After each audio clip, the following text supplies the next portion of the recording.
Malam itu masih teringat dalam pikiranku. Perjalanan yang seharusnya biasa saja tiba-tiba berubah menjadi pengalaman paling menyeramkan sepanjang hidupku. Namaku Sony. Aku berprofesi sebagai supir yang mengantarkan furnitur atau mebel dari kantorku di daerah Kopo. Hari itu aku mendapat tugas mengantar barang ke daerah Bandung Utara. Karena cukup jauh, aku berangkat dari Bandung lebih awal, sekitar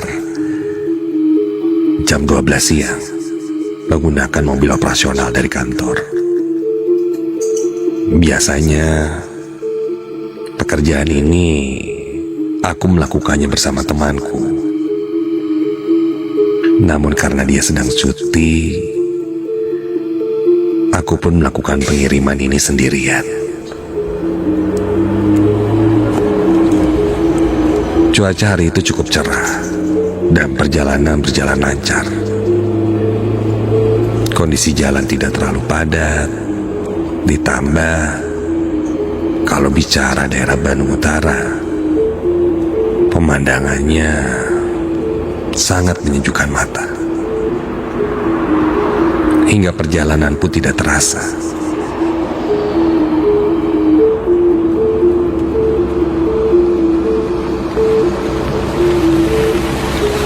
Kurang lebih jam 4 sore aku sampai di sana.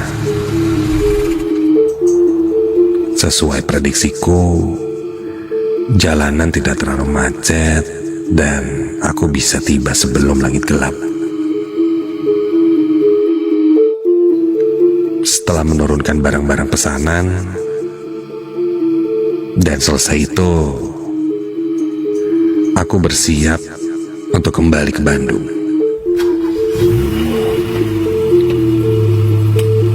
Ketika itu waktu sudah lewat maghrib.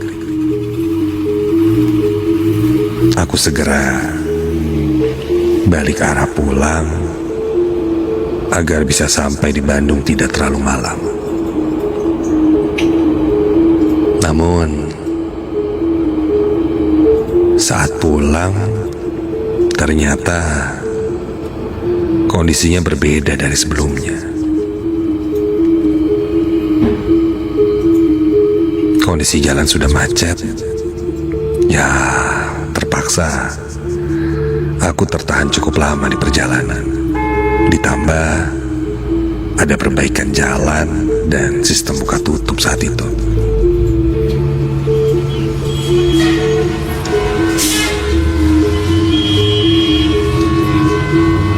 Waktu kemacetan memakan waktu cukup lama. Sekitar jam 9 malam, aku baru keluar dari kemacetan.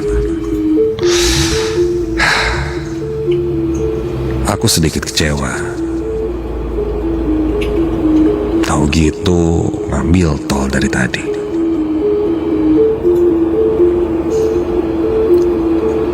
Perlahan, suasana di perjalanan mulai berubah.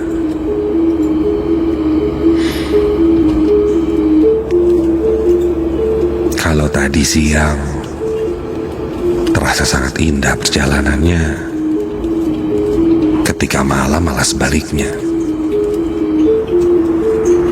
Kiri kanan hutan, perkebunan, dan cenderung gelap.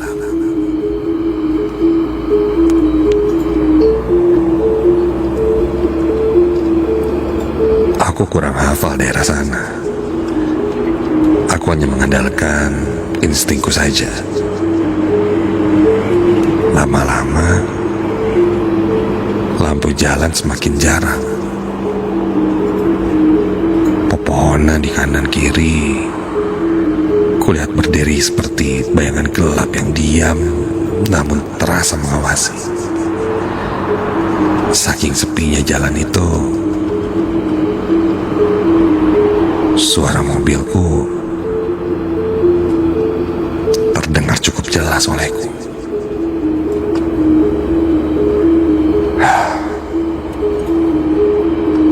Aku tetap fokus menyetir. Kulihat dari kaca spion, ada 2 mobil di belakangku.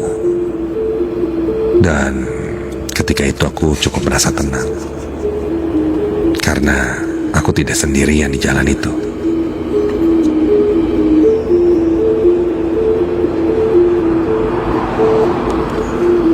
Mobilku masih melaju, begitupun mobil yang ada di belakangku. Ketika aku sedang melewati salah satu jalan yang menanjak, tiba-tiba salah satu mobil yang ada di belakangku menyalip dengan kecepatan tinggi dan kini terlihat sejajar dengan mobilku. Mobil sedan. Awalnya kukira mobil sedan itu akan menyusulku. Namun ketika aku perhatikan,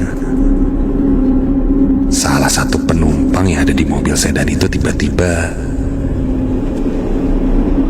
seperti memberiku isyarat.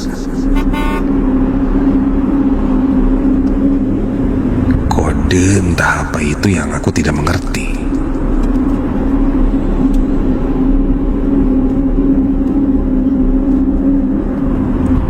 Dia dan pengemudinya menunjuk-nunjuk ke arah atas mobilku. Apaan sih? Aku melihatnya kebingungan. Pengemudi itu terus menunjuk-nunjuk ke arah atas mobilku berkali-kali. Apa yang dia maksud? Apa mungkin ada barang yang jatuh? Atau apa? Namun aku tidak berhenti dan terus melaju. Aku pun mengabaikannya. Mobil sedan itu pun melaju pergi jauh, dan mobil satunya pun ikut menjauh meninggalkan mobilku.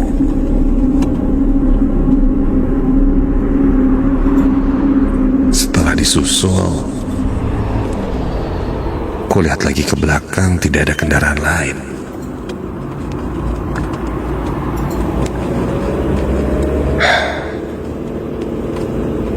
Aku masih berada di jalan tanjakan itu. Kondisi tanjakannya cukup menanjak. Sampai beberapa saat kemudian, tiba-tiba, astaga, terdengar suara dentuman yang cukup keras dari atas mobil. Seperti sesuatu menghantam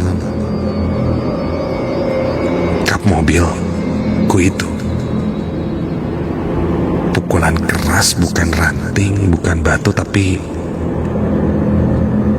seperti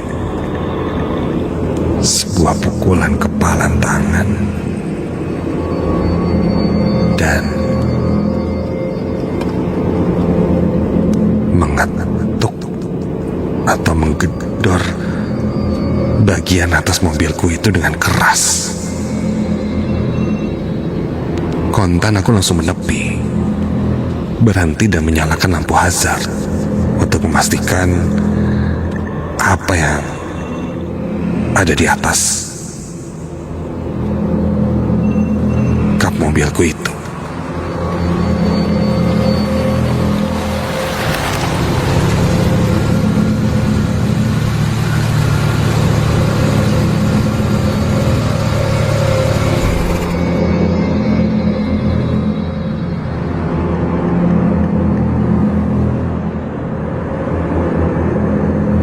Setelah berhenti berhenti, aku segera turun dari mobil dan memeriksanya. Tapi tidak ada apa-apa.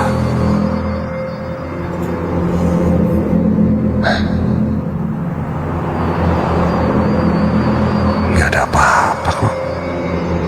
Tidak ada bekas benda jatuh atau apapun itu.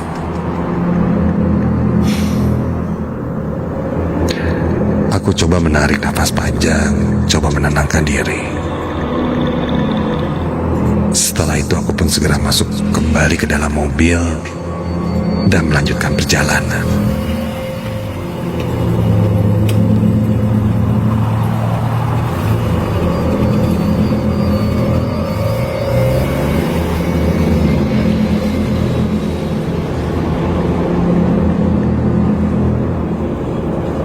Belum 1 menit berjalan, astaga, suara itu terdengar lagi dan kali ini lebih keras.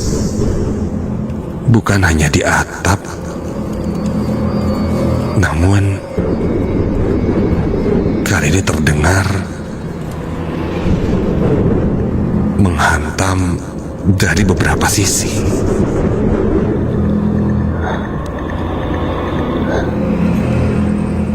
Seperti ada yang menggedor-gedor bodi mobil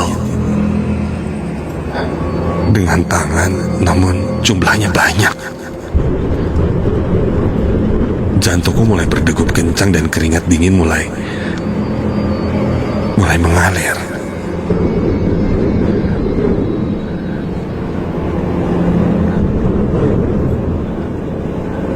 Aku coba buka jendela untuk melihat ke sisi kiri dan kanan, bahkan lewat spion. Namun tak ada apa-apa. Sampai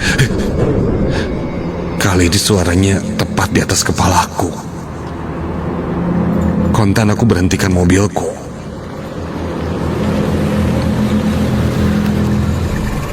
Aku langsung keluar dari mobil.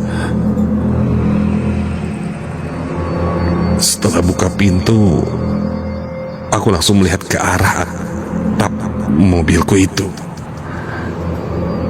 Dan ketika kulihat ke atas mobil, astaga,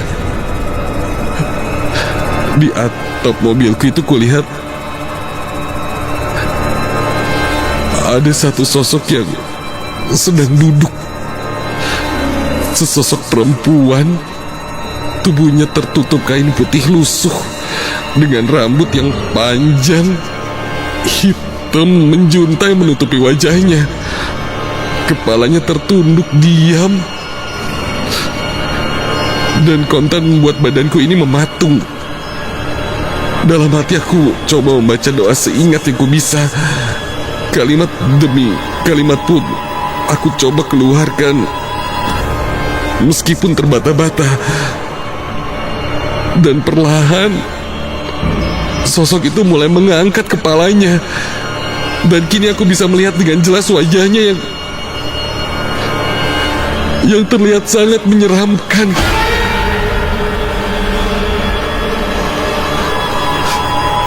Wajahnya kurus, pucat, dengan bola matanya yang tidak normal seperti manusia pada umumnya. Hitam agak cekung ke dalam dan menyeringai dengan gigi-giginya yang panjang seperti taring. Dan terdengar suara tawanya yang membuat bulu kuduku berdiri dari ujung kaki hingga ujung kepala.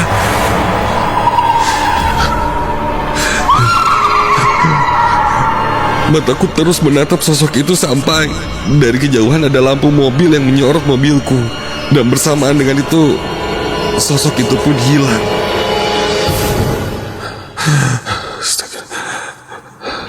Tanpa pikir panjang, aku segera masuk ke dalam mobil, menancap gas mobilku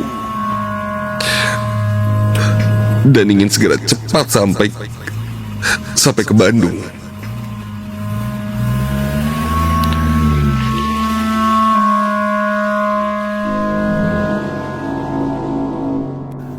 Sekitar jam setengah 12 malam, akhirnya aku sampai di Bandung.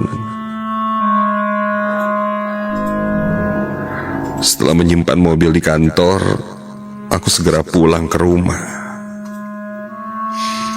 Saat itu saudaraku membukakan pintu, dan ketika melihatku pucat, dia langsung bertanya. Karena saudaraku itu bisa dibilang seseorang yang punya kemampuan melihat hal-hal gaib. Tanpa basa-basi dia bertanya, "Kamu lihat apa?" Kontan aku cerita, dan setelah aku ceritakan, dia bilang, sosok yang aku temui tadi adalah sosok arwah penasaran. Mereka yang pergi tanpa sempat disempurnakan. Malam itu, kami pun berdoa bersama. Takutnya sosok itu masih menempel padaku. Ikut aku pulang.